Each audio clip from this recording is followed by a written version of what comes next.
Dans cette vidéo, nous allons nous intéresser à la comptabilité de gestion. Nous essaierons de répondre aux questions suivantes. Quel est son domaine d'action et en quoi consiste-t-elle? Comptabilité de gestion, comptabilité générale, contrôle de gestion, comptabilité financière, comptabilité analytique, contrôle budgétaire, analyse de la performance, tableau de bord. On a parfois du mal à s'y retrouver. Tout d'abord, la comptabilité générale. On l'appelle aussi comptabilité financière et elle permettra à l'organisation de créer de précieux documents, le bilan, le compte de résultat et les annexes. Il ne faut pas la confondre avec la comptabilité de gestion, appelée aussi comptabilité analytique. Elle s'intéresse au calcul de coûts dans l'organisation. Avec le contrôle budgétaire, l'analyse de la performance et les tableaux de bord, il constitue ce que l'on appelle le contrôle de gestion. Ce dernier est en interaction directe avec la comptabilité financière, comme nous allons le voir. La comptabilité financière va servir à enregistrer les flux entre l'organisation et son environnement. Ces flux peuvent être réels, achat de marchandises, de matières premières ou monétaires. Chaque flux aura une contrepartie. Un achat de marchandises, par exemple, aura pour contrepartie un paiement ou la création d'une dette. C'est pourquoi on parlera de comptabilité en partie double. Elle est obligatoire et un certain nombre de règles régissent son fonctionnement. En France, il s'agit du plan comptable général. Et comme nous l'avons abordé, elle permettra d'établir le bilan, le compte de résultat et les annexes. Dans notre exemple d'écriture, le compte banque sera crédité de 1 000 € et on le retrouvera dans le bilan côté passif. Le compte achat de marchandises sera débité de 1 000 € et on le retrouvera dans le compte de résultat côté charge. Le contrôle de gestion, lui, s'intéresse au flux interne, avec notamment l'analyse du résultat. Il permettra de répondre à un certain nombre de questions telles que quel est le coût de tel produit ou service? Quelle est sa contribution au résultat global de l'entreprise? Comment se répartissent les différentes charges? Comment utilisons-nous nos ressources? Etc. Il est facultatif, contrairement à la comptabilité générale, mais vivement conseillé.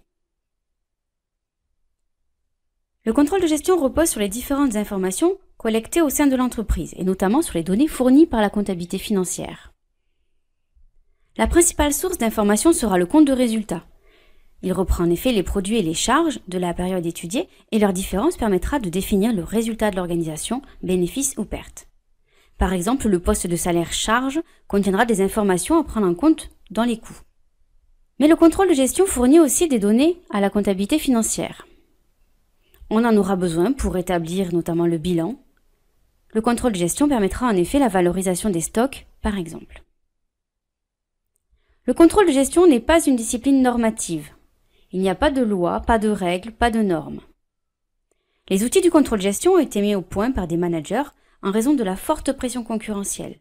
Nous pouvons citer notamment Henry Fayol, Frederick Winslow Taylor ou Alfred Sloan, PDG de General Motors pendant plus de 30 ans. Ils ont créé des outils qui répondaient à des besoins spécifiques de recherche de compétitivité et de réactivité.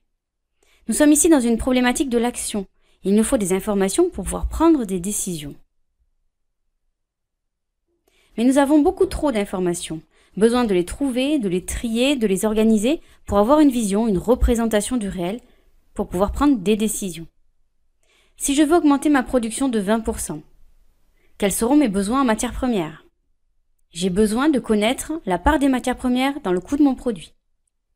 Si je veux connaître à tout moment l'état de mes ventes, j'ai besoin d'un tableau de bord. J'ai besoin d'une représentation du réel pour prendre mes décisions. Le contrôle de gestion, avec la comptabilité de gestion, nous permet d'obtenir ces représentations. Il donnera aux gestionnaires des outils leur permettant d'utiliser au mieux leurs ressources avec efficacité et efficience. Être efficace, c'est atteindre les objectifs qu'on s'est fixés. Être efficient, c'est utiliser au mieux les ressources en évitant par exemple les gaspillages.